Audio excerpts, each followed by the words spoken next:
Kesalahan Indonesia tentu tidak terlepas dari apa yang terjadi di dunia saat ini, stagflasi. 2 tahun pandemi dan masih berkepanjangan, kita tidak tahu kapan bisa benar-benar pulih. Lalu terjadi perang. Di zona perang Eropa, Ukraina dan Rusia, berpengaruh langsung pada pasokan komoditas pangan dan energi. Tiba-tiba meletus perang di Ukraina, sehingga krisis pangan, krisis energi, dan krisis keuangan tidak terhindarkan lagi.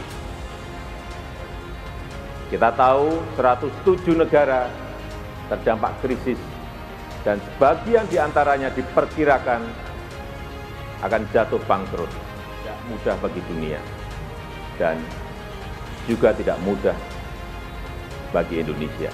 Ada tren pelemahan beberapa harga komoditas ya. Kalau kita lihat pertama adalah CPO ya.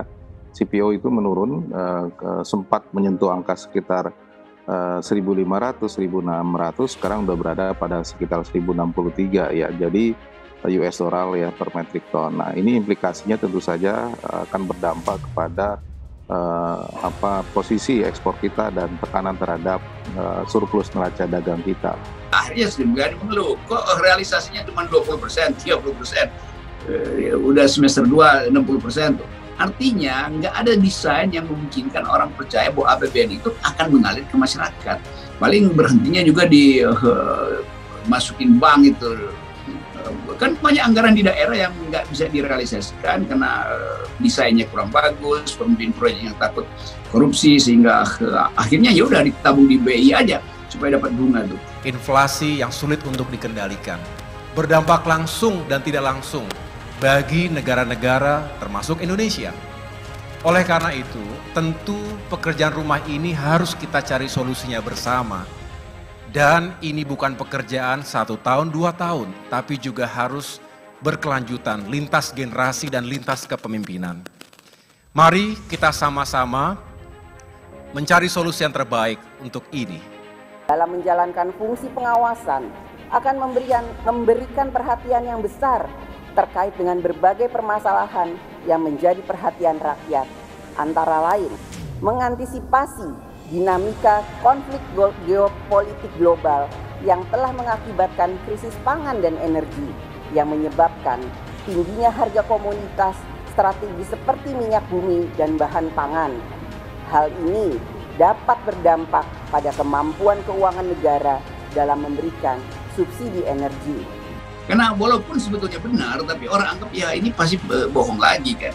Kalau soal ya tentu saja kebutuhan APBN harus ditingkatkan tuh. Tetapi orang lihat iya, hari ini juga kita APBN kita ada uang tuh 200 triliun dari hasil kemarin. Tapi kalau dia nggak dibelanjakan, itu artinya ngapain negara itu punya tabungan? Kan nggak boleh negara punya tabungan kan.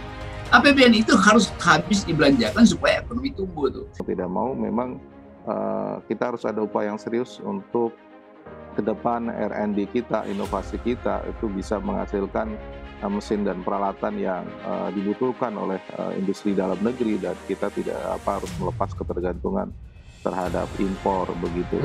Saya kira ya upaya-upaya lain juga misalnya di perdagangan, bagaimana kebijakan safeguarding, kemudian trade remedies itu diberlakukan agar importasi ini tidak terlalu tinggi, dan kita masih bisa mempertahankan surplus tersebut. Gitu. Kemarin juga kan kita sempat membaca bagaimana Pak Luhut menyampaikan bahwa Tesla itu membeli nikel dari Indonesia, tapi kemudian saya membaca ternyata membelinya itu Elon Musk ini bukan dari pemerintah Indonesia, tapi perusahaan Cina yang menggali nikelnya di Indonesia. Itu yang terjadi sebenarnya gitu.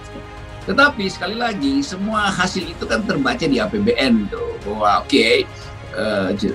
Tesla membeli dari Cina yang investasinya ada di Indonesia. Itu terbaca nanti di APBN. Yang masalah kita adalah yang terbaca di APBN tidak bisa terbaca di dompet mak-mak, kan itu intinya. Jadi tetap itu soal kita adalah di situ tuh.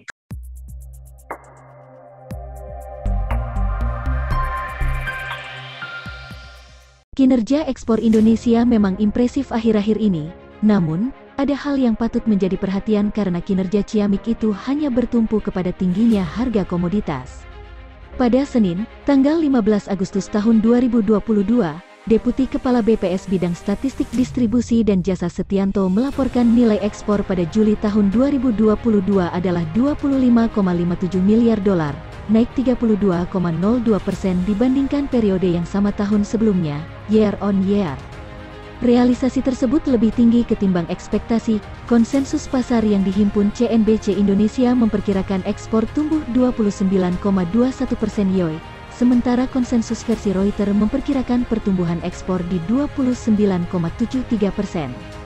Akan tetapi, Setianto memberi anti-anti, sebab ada gejala harga komoditas di pasar internasional mulai turun. Pada Juli tahun 2022, indeks harga komoditas energi ada di 168,58, sementara indeks harga komoditas makanan adalah 138,63, terendah sejak serangan Rusia ke Ukraina yang dimulai Februari lalu. Secara bulanan, month-to-month, tambah Setianto, harga minyak dunia turun 10,3%, kemudian harga gas alam turun 4,54%.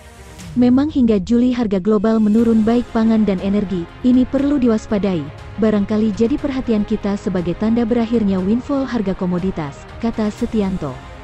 Padahal, lanjut Setianto, kinerja ekspor Indonesia yang terus tumbuh lebih ditopang oleh kenaikan harga komoditas. Menurut volume, ekspor cenderung stagnan. Ekspor tumbuh lebih didorong peningkatan harga komoditas, sementara volume ekspor komoditas menunjukkan stagnan. Jika harga komoditas internasional menunjukkan penurunan, perlu kita waspadai neraca perdagangan bulan-bulan ke depan, tegas Setianto. Pada Juli tahun 2022, Indonesia menikmati surplus perdagangan 4,22 miliar dolar. Ini dapat dari ekspor yang senilai 25,57 miliar dolar dan impor 21,35 miliar dolar. Dengan begitu, surplus neraca perdagangan Indonesia bertahan selama 27 bulan beruntun. Surplus yang terjadi pada akhir-akhir ini tidak disertai peningkatan volume yang signifikan. Ini perlu menjadi perhatian kita. Windfall dapat berakhir jika harga komoditas kembali normal, karena volume ekspor kita cenderung stagnan, tutur Setianto. Surplus semester 1 2022 pun menjadi surplus per semester yang terbesar dalam sejarah, mengungguli surplus semester 1 tahun 2007 yang sebesar 20,15 miliar dolar Amerika Serikat. Berbagai tantangan global yang kian masif tidak menyurutkan performa positif neraca perdagangan Indonesia. Secara historis, surplus perdagangan semester 1 2022 merupakan surplus perdagangan semesteran terbesar sepanjang masa. Kondisi ini patut kita syukuri, ujar Mendak Zulkifli Hasan menanggapi kinerja neraca perdagangan tersebut dikutip Rabu, tanggal 20 Juli tahun 2022. Lebih lanjut, surplus perdagangan non-migas Indonesia periode Juni tahun 2022 didorong oleh surplus perdagangan dengan beberapa negara mitra dagang. India menjadi negara mitra dagang yang menyumbangkan surplus terbesar dengan nilai 1,64 miliar dolar Amerika Serikat. Kemudian, surplus perdagangan dengan Amerika Serikat sebesar 1,47 miliar dolar Amerika Serikat, disusul Filipina dengan surplus 1,16 miliar dolar Amerika Serikat.